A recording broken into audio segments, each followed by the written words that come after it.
நம்ம பார்த்துட்ருக்கிற இந்த மரம் இதனுடைய பேர் வந்துட்டு அலரி. இது நச்சுத்தன்மை வாய்ந்த மரமாக கருதப்படுகிறது. இது வேர், தண்டு, அதில் உள்ள பொருட்கள் எல்லாமே மருத்துவ குணங்களுக்காகவும் பயன்படுத்தப்படுகிறது. இதனுடைய பூவெல்லாம் பார்க்கும் பொழுது ரொம்ப அழகாகவும், இதனுடைய நிறமும் ரொம்ப பார்க்க அருமையாக இருக்கிறது. இது எல்லாமே நம்ம பொது இடங்களில் வச்சு நம்முடைய எதிர்கால சந்ததிக்கு நல்ல இயற்கையான வளங்களை கொடுக்கணும்னு சொல்லி நம்ம பண்ணிகிட்ருக்குறோம்.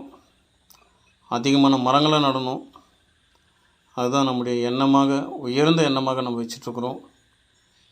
அதனால் நீங்கள் அதிகமாக சப்ஸ்கிரைப் பண்ணுங்கள். நீங்கள் பண்ணுற ஒவ்வொரு சப்ஸ்கிரைப்பும் ஒரு மரங்களை நாங்கள் நட இது உதவியாக இருக்கும். ரொம்ப இயற்கை வளங்களை ரொம்ப இயற்கையாக பயன்படுத்தி அதில் நம்ம நன்மை பெறணும்னு சொல்லி